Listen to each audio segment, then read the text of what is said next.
Hello everyone, मैं doctor ज्योति, आपकी gynae expert. Pregnancy का 9th मंथ आपको खुद को करना है मेंटली, फिजिकली, और मदर में कौन कौन से चेंजेस आते हैं, तो एंड तक जरूर बने रहना। बहुत इंपॉर्टेंट होने वाली है ये वीडियो, स्पेशली उनके लिए जिनकी अभी डिलीवरी होने वाली है और जिनको डिलीवरी का बहुत डर रहता है कि कैसे होगी, नॉर्मल होगी या नहीं होगी, सिजेरियन होगी तो उसमें क्या रहेगा।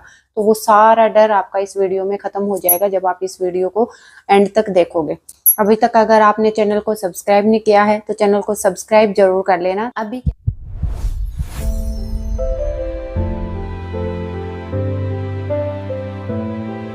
क्या है कि आपका 9th मंथ शुरू हो गया है, बेबी पूरी तरीके से डेवलप हो चुका है, उसके लंग्स अच्छे से मैच्योर हो गए हैं, ब्रेन डेवलप हो गया है, all organs are completely developed.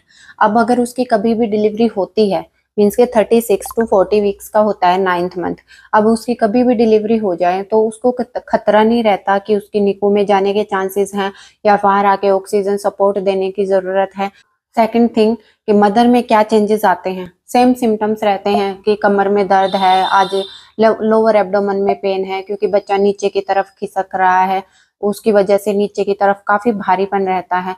एक एक्स्ट्रा सिम्टम जो देखने को मिलता है दैट इज लाइटनिंग, मीन्स कि जो एपिगैस्ट्रिक रीजन रहता है, ऊपर का पेट जो रहता है मदर का, वो खाली हो जाता है। क्यों? बच्चा नीचे पेल्विक कैविटी में एंटर कर चुका है, वहां उसकी इंगेजमेंट हेड जो है वो लॉक हो चुका होता है। तो उस वजह से जो एपिगैस्ट्रिक ऊपर का जो पेट रहता है वहां पे खालीपन, जो पहले पूरा खिंचा खिंचा रहता था, अब वहां पे जब आप हाथ लगाती हो तो हल्का महसूस होता है। बिल्कुल वो प्रेग्नेंट मदर सिम्टम फील करती हैं 9th मंथ में।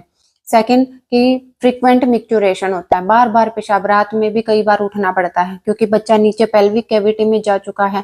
तो ब्लैडर जो है, ब्लैडर को जैसे ही ब्लैडर थोड़ा सा फुल होता है उस पर प्रेशर पड़ता है और आपको बार बार पेशाब जाना पड़ता है। दैट इज नॉर्मल, उसमें आपको घबराने की जरूरत नहीं है।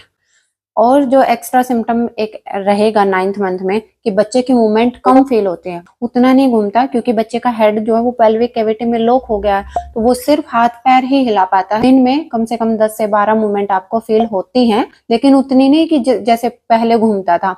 मूवमेंट जरूर फील होती है लेकिन कम होते हैं। तो ये एक सिम्टम रहता है। आपको सोने में डिफिकल्टी रहेगी जिसके लिए आप पिल्लो यूज कर सकती हो, जो प्रेगनेंसी पिल्लो आता है। आपको बेचैनी भी रहती है काफी, और उस बेचैनी से राहत मिलती है जब आप तलवों की मसाज करती हो अच्छे से, जिससे आपकी भी एक्सरसाइज हो जाती है, पेल्विक फ्लोर की एक्सरसाइज हो जाती है और नींद भी रात को अच्छी आती है।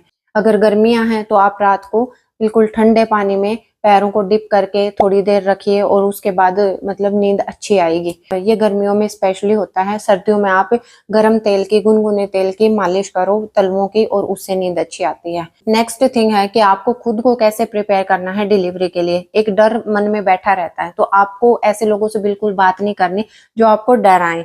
आपको बल्कि ऐसे एक्सपीरियंस्ड लोगों से बात करनी है जिनके, जो भी चाची या फिर सास या फिर अपनी मदर या फिर अपनी सिस्टर जिनकी पहले डिलीवरी हो चुकी होती है, जो आपको समझाती है। आपको ऐसे लोगों से बात करनी है जो आपको पॉजिटिवली सपोर्ट करे। थर्ड थिंग, आपको डिलीवरी के लिए प्रिपेयर रहना है। उसके लिए आपको अपने सारे डॉक्यूमेंट्स 9th मंथ स्टार्ट होते ही इकट्ठे करने हैं। अपना बैग पैक करके रखना, डिलीवरी बैग, आपके कपड़े, बेबी के कपड़े, आपके डॉक्यूमेंट्स, जो कि बहुत जरूरी सामान रहता है कि पता नहीं इमरजेंसी में आपको कब हॉस्पिटल के लिए दौड़ना पड़े। तो ये चीज होगी कि आपको डिलीवरी बैग प्रिपेयर करके रखना है। नेक्स्ट जो आपको ध्यान रखना है कि आपको डॉक्टर के पास इमीडिएटली कब जाना है। ऐसे तो आपको 40 वीक्स तक पेन का वेट करना है कि लेबर पेन स्टार्ट होंगे तब जाएंगे। अदरवाइज वीकली अपने डॉक्टर के पास विजिट पे जाना है। वो आपको एग्जामिन करती हैं, बीपी चेक करती हैं या फिर फीटल हार्ट मॉनिटर करती हैं। कोई दिक्कत होती है तो वो आपको, क्योंकि पूरी 9 मंथ की जर्नी आप करके आए हो, तो इसलिए आपको हर हफ्ते अपनी डॉक्टर को दिखाने जाना है कि जब बच्चा ना घूमे या फिर लीकिंग हो जाए, एकदम से पानी छूट जाए, ब्लीडिंग हो जाए, तब तुरंत आपको डॉक्टर के पास जाना है। इन चीजों का आपको ख्याल रखना है। डाइट में कुछ चेंजेस करने हैं 9th मंथ स्टार्ट होते ही, जो नॉर्मल डिलीवरी में हेल्प करेंगे। कि आपको दूध लेना है रोज रात को और साथ में 4 से 5 डेट्स खजूर लेने हैं। बहुत हेल्पफुल होते हैं नॉर्मल डिलीवरी में, बहुत बार मैं बता भी चुकी हूँ और बहुत स्टडीज भी हो चुकी हैं। तो ये डाइट में आपको शामिल करना है।